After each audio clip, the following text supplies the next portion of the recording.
Hi guys, it's Saturday, and guess where I just got back from? I just got back from taking the SAT. Yes, so intense, I know. Anyways, topic of this week is our first gay crush. So, my first gay crush was in kindergarten, actually. I went to a small private Catholic school, as I think I mentioned in my other video. If not, then never mind. We were out at recess, and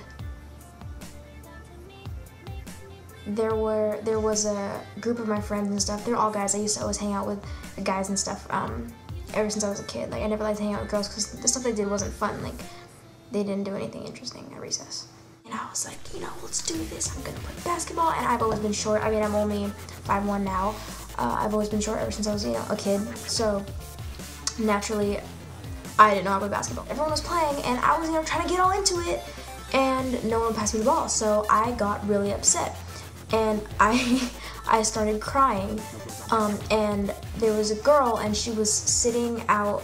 I'm pretty sure she was in maybe like 7th or 8th grade at this time. There was a girl, and she was sitting up against the wall, like, not too far away. She calls me over, and she's like, "What's wrong?" And she asked me, and I told her that the guys weren't passing the basketball to me.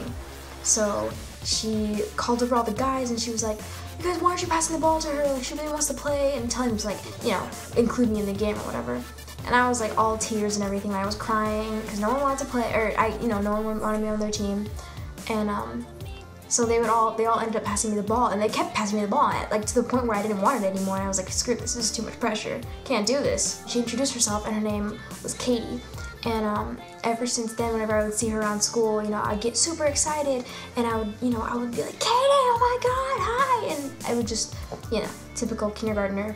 But I knew I had like this huge crush on her, and I was like, that's not okay. And I would see her around school until, obviously until she graduated.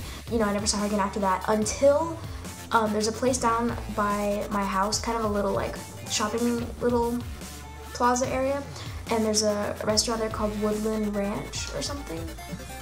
And I went there one day with my family after school, so like we still had our uniforms on and everything. And she came up, and she was our waitress. And I was still there. This was already 8th grade, and I was still there, and I was still wearing my uniform. And so when she came up to serve us and stuff, she recognized my uniform, and I didn't recognize her at first until after she said something. And she was like, "Do you go to St. Edward's?" And I was like, "Yeah, I do." And then I recognized her, and I was like, "I know who you are." And she didn't recognize me at this point. And then I explained to her. I was like, "Yeah, I remember you back when you were in 8th grade or whatever." And then she remembered who I was, and we were talking, and my family was like, "Oh, who is this person? I don't know who that is." It was pretty cool, like, I don't know. And she was my very first girl crush, and that was one of the main like indicators on how I kind of knew that I was gay. It was really weird seeing her, like, after I was in 8th grade. It's just, and obviously she was much older, and she's probably already in college and stuff. So yeah. Ooh.